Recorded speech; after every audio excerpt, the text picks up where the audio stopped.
കുന്നംകുളത്ത് ഒരു ബാംഗ്ലൂരിലെ ഒരു IT പ്രൊഫഷണൽ ആയിട്ടുള്ള ചെറുപ്പക്കാരൻ വണ്ടിയിൽ പോയിട്ട് പതുക്കെ മാലിന്യമടങ്ങിയ ബാഗ് ഭദ്രമായി കെട്ടി പതുക്കെ റോഡ് സൈഡിൽ ഉപേക്ഷിച്ചു പോയി.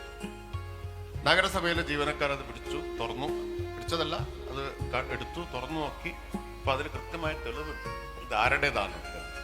അപ്പൊ അവര് ഈ നമ്പർ കിട്ടിയതുകൊണ്ട് ആ നമ്പറിൽ വിളിച്ചിട്ട് പറഞ്ഞു കൊറിയർ സർവീസിൽ നിന്നാണ്, കൊറിയർ തരാനുണ്ട്, എവിടെ വീടെന്ന് വെച്ചു. ലൊക്കേഷൻ അയച്ചു കൊടുത്തു. നേരെ നഗരസഭാ ജീവനക്കാർ വീട്ടിൽ പോയി ഈ മാലിന്യ കവർ തിരിച്ചു കൊടുത്തു. 5000 രൂപ പിഴയിട്ടു. അപ്പൊ അയാൾ പറഞ്ഞു തെറ്റുപറ്റി, പേര് പുറത്തു പറഞ്ഞ് അവമാനിക്കരുത്. അപ്പൊ അവര് പേര് പുറത്തു വിട്ടില്ല. പക്ഷെ ഇപ്പൊ ഇങ്ങോട്ട് വരുമ്പോ വായിച്ച വാർത്തയാണ്.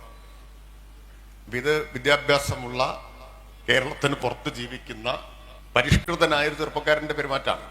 കുറെ അനുഭവങ്ങളുണ്ട്.